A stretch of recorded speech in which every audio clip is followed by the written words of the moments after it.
বৃষ্টির পরেই নেব। আমি মাননীয় মুখ্যমন্ত্রীকে অনুরোধ করছি বিষয় বলার জন্য। সম্মানীয় অধ্যক্ষ মহোদয়, একটি অত্যন্ত গুরুত্বপূর্ণ বিষয়ে আমি সবার মাধ্যমে পশ্চিমবঙ্গের মানুষের কাছে সরকারের পক্ষ থেকে একটি বিবৃতি দিচ্ছি। আপনারা জানেন যে গতকাল দুপুর 12টা 7 মিনিটে কলকাতা কর্পোরেশনের এলাকাভুক্ত তারাতলাতে একটি নির্মীয়মান বিল্ডিং ভেঙে পড়ে একটি মর্মান্তিক বেদনাদায়ক ঘটনা ঘটেছে। এই ঘটনায় যারা মারা গেছেন, মৃত্যু হয়েছে, তাদের পরিবারের প্রতি সমবেদনা, পরিবারের পাশে থাকার অঙ্গীকার এবং তাদের বিধেয়ী আত্মার অমরত্ব প্রার্থনা করি। যারা আহত হয়ে কলকাতার এসএসকেএম হসপিটালে চিকিৎসাধীন রয়েছেন, তাদের দ্রুত আরোগ্য প্রার্থনা করে সরকার তাদের পরিবারের পাশে আছে এই অঙ্গীকারও জানাচ্ছে। আমাদের উদ্ধার কার্য যা গতকাল ঘটনা ঘটার 30 মিনিটের মধ্যে শুরু হয়েছিল, প্রথমে কলকাতা পুলিশ, ফায়ার ব্রিগেড এবং স্থানীয় জনগণ হাত লাগায়। সময় যত গেছে তার সাথে সিভিল ডিফেন্স, এনডিআরএফ, আর্মি সবাই মিলে একযোগে উদ্ধার কার্যে হাত লাগায়। সেই উদ্ধার কার্য এখনো চলছে, সমাপ্ত হয়নি। সরকারের পক্ষ থেকে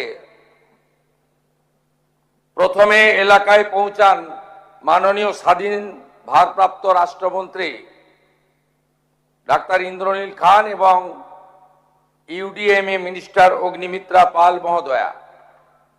পরে পরে ফায়ার দপ্তরের মাননীয় রাষ্ট্রমন্ত্রী কৌশিক চৌধুরী এবং স্বাস্থ্যমন্ত্রী ডাক্তার শারদ মুখার্জি এবং স্বাস্থ্য প্রতিমন্ত্রী সুমনা সরকার চিকিৎসা উদ্ধার কার্য সরকারের সঙ্গে সমন্বয় এই কাজে হাত লাগান। আমি প্রথম থেকেই মনিটরিং করছিলাম, কিন্তু উদ্ধার কার্য চলাকালীন আমরা গিয়ে উদ্ধার কার্যে অসুবিধা সৃষ্টি হোক তাই আমরা খানিকটা বিলম্ব করে 4:30-5টার সময় বিকেলে আমি এলাকা পরিদর্শন করে প্রয়োজনীয় সমীক্ষা এবং নির্দেশ দিয়ে নবান্নতে চলে আসি। তারপরে আমি হসপিটালও ভিজিট করেছি। যারা উন্ডেড ছিলেন, কথা বলার মতো অবস্থায়, তাদের কাছ থেকে ডিটেলস নিয়েছি। রাত্রি 2টো পর্যন্ত আমাদের মন্ত্রী অগ্নিমিত্রা পাল, ডাক্তার শারদ মুখার্জি এবং কৌশিক চৌধুরী ওখানে ছিলেন, মধ্যরাত্রি বা ভোর রাত্রি পর্যন্ত। মুখ্য সচিব মনোজ আগরওয়াল, স্বরাষ্ট্র সচিব সংঘমিত্রা ঘোষ এবং কলকাতা পুলিশের নগরপাল, কেএমসি কমিশনার, ফায়ারের প্রিন্সিপাল সেক্রেটারি যিনি ইউডিএম এর অলসো, সিভিল ডিফেন্সের আধিক প্রিন্সিপাল সেক্রেটারি রাজেশ সিনহা এবং এডিজি র্যাঙ্কের পদমর্যাদার আধিকারিক সাউথ 24 এর ডিএম, তারা ভোর 3টে পর্যন্ত স্পটে ছিলেন। এখন অবধি মোট 29 জনকে উদ্ধার করা গেছে, যার মধ্যে 9 জনকে মৃত ঘোষণা করা হয়েছে। 5 জনের পোস্টমর্টম করে দেহ পরিবারকে হস্তান্তর করা হয়েছে, বাকি 4টি আন্ডার প্রসেস। 20 জন চিকিৎসাধীন রয়েছে, তার মধ্যে আউট অফ ডেঞ্জার অর্থাৎ স্টেবল রয়েছেন 15, গুরুতর রয়েছেন 4, আর একটু আশঙ্কাজনক আছেন আরো 1। এই জায়গায় আমাদের উদ্ধার কার্য যারা করছেন এনডিআরএফ এবং আর্মির লোকেরা আরো কয়েকজনের সংখ্যা অল্প হলেও থাকার কথা একটু আগে আমাদের জানিয়েছেন। আমরা চিকিৎসার দায়িত্ব নিচ্ছি এবং আমরা ঘোষণা করছি রাজ্য সরকারের পক্ষ থেকে মৃতদের পরিবারকে, আবারও বলি, অর্থ দিয়ে মৃত্যুর ক্ষতিপূরণ হয় না, এটা স্বীকার করেও দায়িত্বশীল সরকার তার দায়িত্ব পালনের জন্য অঙ্গীকারবদ্ধ। 10 লক্ষ টাকা করে আমরা মৃত পরিবারকে আমরা আর্থিক সাহায্য এবং গুরুতর আহতদেরকে 1 লক্ষ, আহতদের সকলকে 1 লক্ষ টাকা করে আমরা ক্ষতিপূরণ দেওয়ার ঘোষণা করছি। এই যে মাননীয় চিফ হুইপ অপোজিশন আমি বলার আগে উঠে পড়েছিলেন, সম্মানীয় আখরুজ্জামান সাহেব, আপনি একটু কেয়ারফুলি শুনুন যে কটা লোক আছেন আপনারা। এই বিল্ডিং প্ল্যানটা জানুয়ারি মাসের 17 তারিখ 26-এ আপনারা দিয়েছেন। এখানে সব বের করেছি আমরা। এ আপনাদের পাপের ফল। সব জায়গায় টাকা নিতে নিতে এই সিটি অফ জয়কে এবং বৃহত্তর কলকাতাকে মৃত্যুপুরীতে আপনারা পরিণত করেছেন। একাধিক ইনসিডেন্ট, গার্ডেন রিচ থেকে শুরু করে শিক্ষা নেননি, সংশোধন করেননি, কোন উদ্ধার কার্যে এনডিআরএফ এবং আর্মিকে কোনোদিন ডাকেননি। গার্ডেন রিচে ধ্বংসস্তূপে আপনার জেলা মুর্শিদাবাদের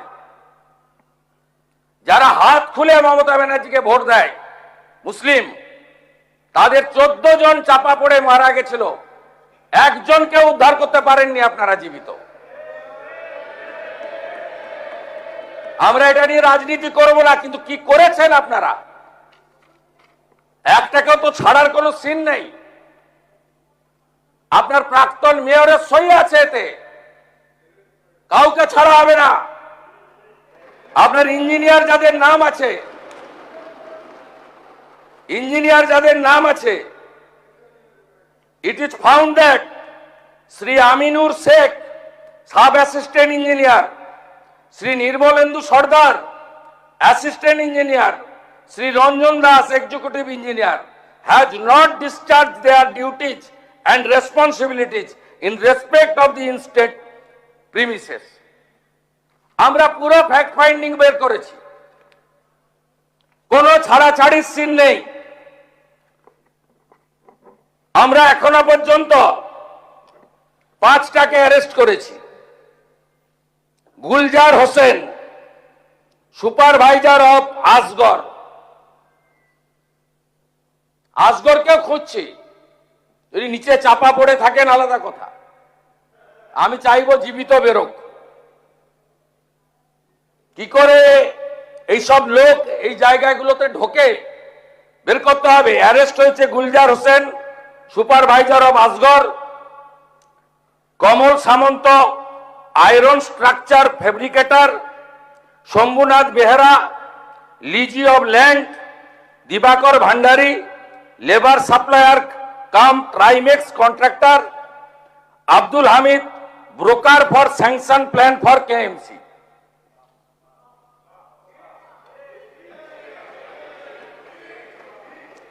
আপনার কেএমসিতে কি হয়েছে আমরা জানি না, আপনার কালীকে তুললে সব বেরিয়ে যাবে। কলকাতা কর্পোরেশনে কালী না বললে কোনো প্ল্যান হয় না। আর Kali appointed by Camac Street, সবাই জানে। আর এই কালী বাইপাসের পাশে আপনাদের তৃণমূল ভবন বানাচ্ছে 200 কোটি টাকা দিয়ে, আর এখান থেকে টাকাটা তুলে ওখানে পাঠায়। আমরা সব জানি, সব বের করেছি, আমরা এফআইআর হয়েছে, আরো ব্যবস্থা নিচ্ছি। ইনসিডেন্ট রিপোর্টে আমাদের প্রথমেই হ্যাটসঅপ জানাই ইন্ডিয়ান আর্মি, তারা 215 জন জওয়ানকে দিয়েছিলেন। আমি এবং মুখ্য সচিব আলোচনা করে 2টোর সময় সিদ্ধান্ত নিই, এই যে ভারী বিম,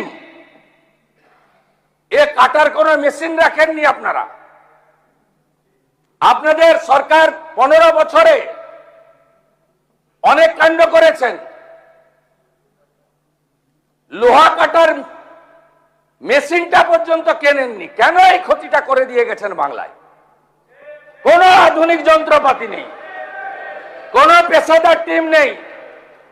আর্মির 215 পার্সোনাল এসেছেন এবং বিশেষ করে বিহার রেজিমেন্ট, তারা সমস্ত মডার্ন ইকুইপমেন্ট নিয়ে এসে হাত লাগিয়েছেন বলে 20টা লোককে জীবিত বের করতে পেরেছি। ওই লোহা পড়লে কেউ বাঁচে না। ন্যাশনাল ডিজাস্টার রেসপন্স ফোর্স, এরা তো ভগবানের দূত হিসেবে কাজ করেছে। এদের 4টে টিম, তারা এখনো না খেয়ে না দেখে না সারা রাত্রি জেগে কাজ করেছে। সিভিল ডিফেন্সের একটা কুইক রেসপন্স টিম আর 2টো কিউআরটি টিম 26 মেম্বারের, তারা এখনো পর্যন্ত কাজ করে চলেছে। আমি তাদেরকে ধন্যবাদ জানাবো।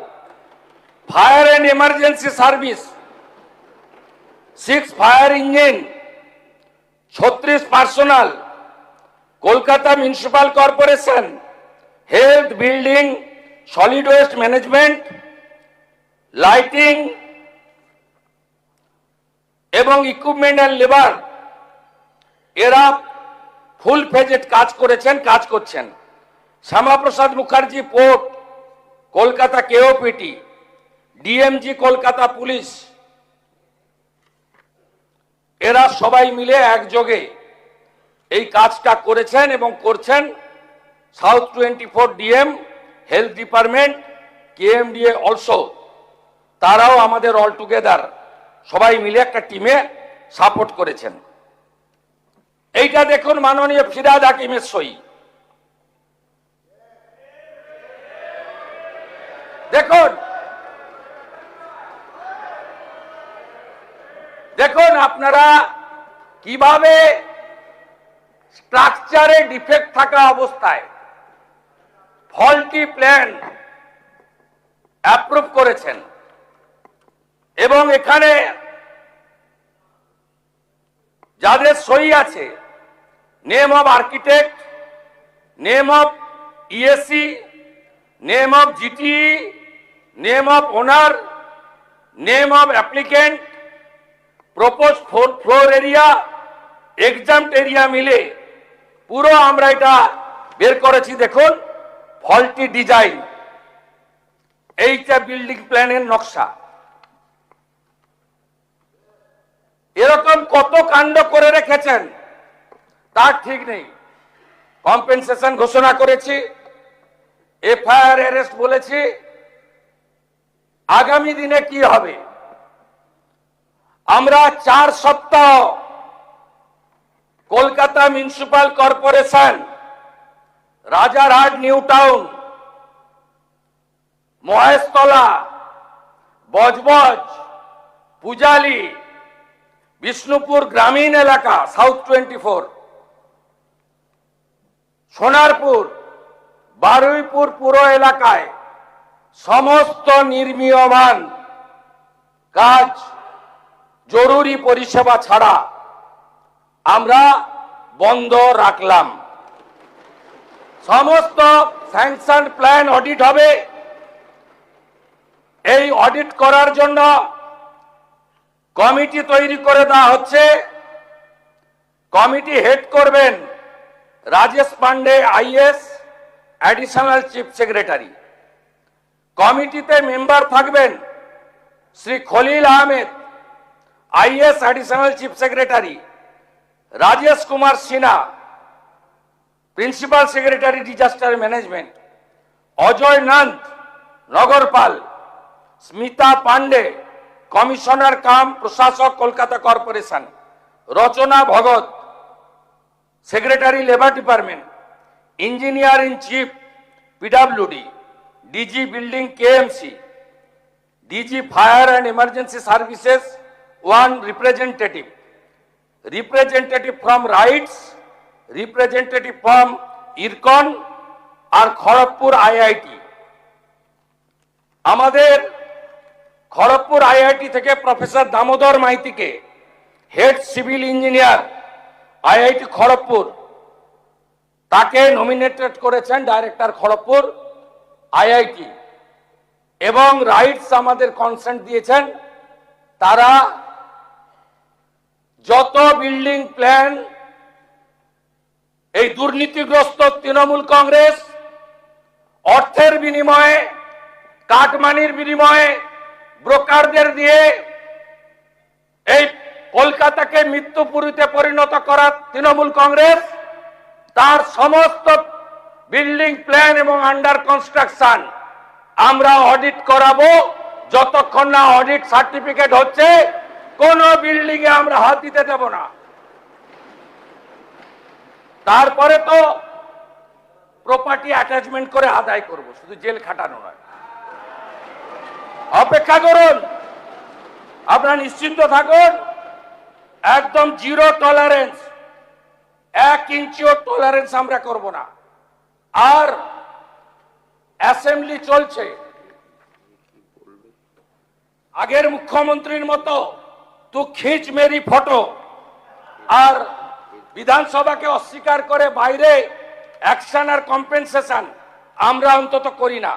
বিধানসভা চালু ছিল, তাই আপনাদের মাধ্যমে গোটা পশ্চিমবঙ্গের মানুষকে ঘটনা, অ্যাকশন, আফটার অ্যাকশন কি কি আমরা মেজার্স নিচ্ছি তা জানালাম। আপনারা ভরসা রাখতে পারেন, এই সরকার জনগণের জীবনের সঙ্গে কোন রকম কম্প্রোমাইজ করতে কাউকে দেয়নি, দেবে না। সবাই ভালো থাকুন, ধন্যবাদ। পরিবারগুলিকে সমবেদনা জানিয়ে আমার এই বিবৃতি শেষ করছি। অধ্যক্ষ মহোদয়কে ধন্যবাদ, তিনি আমাকে বলার সুযোগ করে দিয়েছেন।